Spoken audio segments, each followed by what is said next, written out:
I don't use Photoshop. I do some kind of corrections with the light and the color, but I don't. I very rarely crop, and I haven't. I'd like to learn a little more Photoshop. I haven't really been doing that yet, but I think that people have to learn how to look and how to see. That's the main thing. And I don't when I use the camera, I do not use that little. I just go through the viewfinder. I do not look at the picture. There was like, what? How do you do that? I don't know. You just look through the viewfinder. I don't need to see it on the digital screen at all. You know, that's for wimps. Maybe it's for horny nerds. I don't know. Not just that. Talking about horny nerds, before I jump to the next question, I saw in the mirror a very handsome gentleman behind you, or actually in front of you. Oh, he's over there.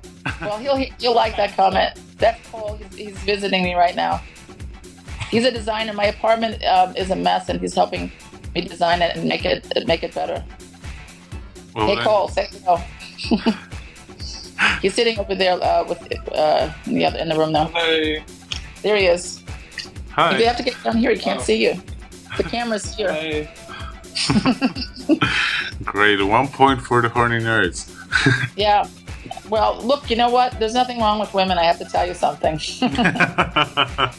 You know, actually, older women is coming into vogue right now. It's very erotic. And also, I think that having been at the forefront of the gay movement back in the 70s, I think that being gay right now is boring. I think it's better to be just sexual. You know, in other words, people are sexual, just like animals are sexual. So I feel like by calling yourself a name, sometimes it's limiting your options. I mean, what if you were in prison or something? Or what if you were on a desert island? You have to be ready for everything. I think in general, a lot of people enjoy the labels. So they're like, okay, I'm a top, I'm a bottom, I'm in S&M, you know what? I'm ready for whatever comes up, and I'm not gonna. I mean, it's fine to pretend to yourself that you're a particular type of person, or it's almost like an illusion, or it's some kind of a label, and it's fine to pretend that. But I really feel I like to let my options be open and have a surprise. So, and I kind of like, that's the way my philosophy anyway. I think people are coming around to being more versatile in general. I think it's just. Yeah, it's more fun to be more spontaneous, I think. But anyway, that's just my opinion. But no, I would say that I do. A lot of my friends are in the gay crowd in New York City. And I think that the queer sensibility somehow agrees with me. Because I feel that, I don't know, I mean, I feel like it's somehow an alternative to the regular mainstream. So I feel more comfortable there. But sometimes I feel, okay, people get very hung up on this sort of like rituals, which that's fine, but I try to avoid getting too locked into something, you know. I guess it's hard to say. I mean, okay, my first image was practically of Hillary Clinton. Now, you know, I'm not a particular follower of her, but lately I've been getting some good shots of some various, you know, rock people, like, I don't know, Sonic Youth. I just got, I mean, every day there's different ones. So I got a close-up picture of Leonardo DiCaprio. I didn't think it was him because he seemed too fat. You know, he's like, I didn't know. I said, who's that? He was kind of cute. So I was like, who's that good-looking guy? And I took a couple of pictures. It was right outside the ABC studios.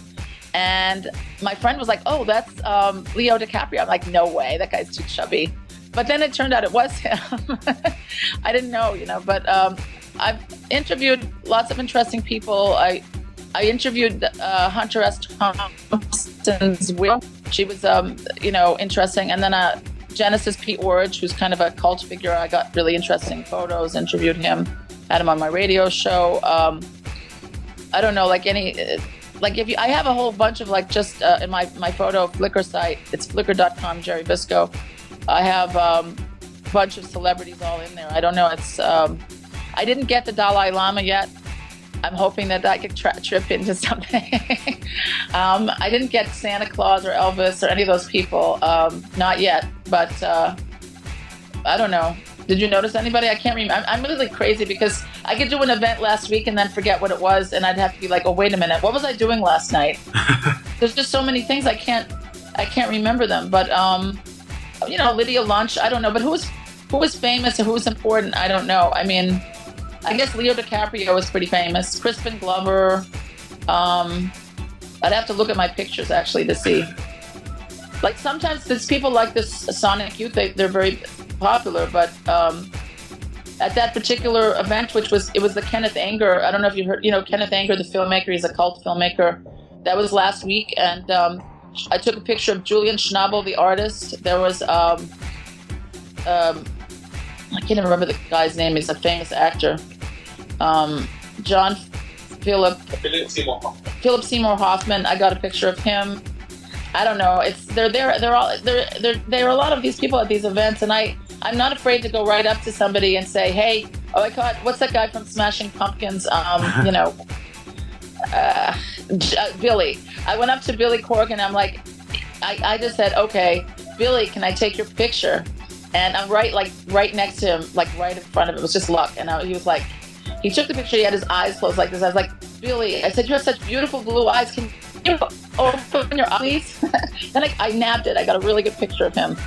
But yeah, I mean, I get pictures on the stage, like Courtney Love, or I was at an event. I forgot about. This is how crazy I am. 2 weeks ago, I was at the Hotel Royalton. My friend Tyler Stone was promoting this party, and we're sitting there, and I had a feeling because Lady Starlight is the friend of Lady Gaga. Lady Starlight was hosting the party. She's a DJ, and all of a sudden, Lady Gaga walks in, and it's like, it didn't even surprise me. I was talking to the guy, Justin Tranter from Semi-Precious Weapons, and I had met both him and Lady Gaga in 2007. Are you there? Yeah. I was covering a party called the Motherfucker Party in 2007, and at that time, Lady Gaga was not well known at all. She was just getting paid $100 to be a party promoter. So I didn't realize it, but I had close-up pictures of Lady Gaga back from 2007 when she had the brown hair. So I was talking, this is 2 weeks ago, so I was talking to Justin Tranter saying, well, I have these pictures of you and Lady Gaga from 2007, and that's exactly when she walked in the door. She was wearing a trench coat with lacy lingerie, bra and panties underneath, and a long gray wig, and a big pair of Wayfarer sunglasses. And of course, there was a big buzz in the room, but there were not many people there. There were only 40 people. It was like they didn't really know she was going to be there. So there was this whole gaggle of her posse sitting in this couch, and they were all going crazy and, really going wild. And the guy wouldn't let me take any pictures. He was kind of a cool security guard, because a lot of security guards are assholes. But this guy, he said, look, no pictures, but I would try to sneak them. And he wouldn't get mad. He'd just be like, no pictures. But he wouldn't yell at me. So I did sneak a few of them, but I couldn't get any close-ups. It was like I got some sneaked pictures when he wasn't looking. But but that happens. Like some things like that will happen in New York, where somebody you'll just run into somebody. And at the events that I go to, there are some famous people. I don't know, but I'm not afraid of famous people at all. In fact, I don't care if it's the President of the United States, the Pope, whatever. I'll be right up there and I would say, hey, Pope, what's going on? Why shouldn't I?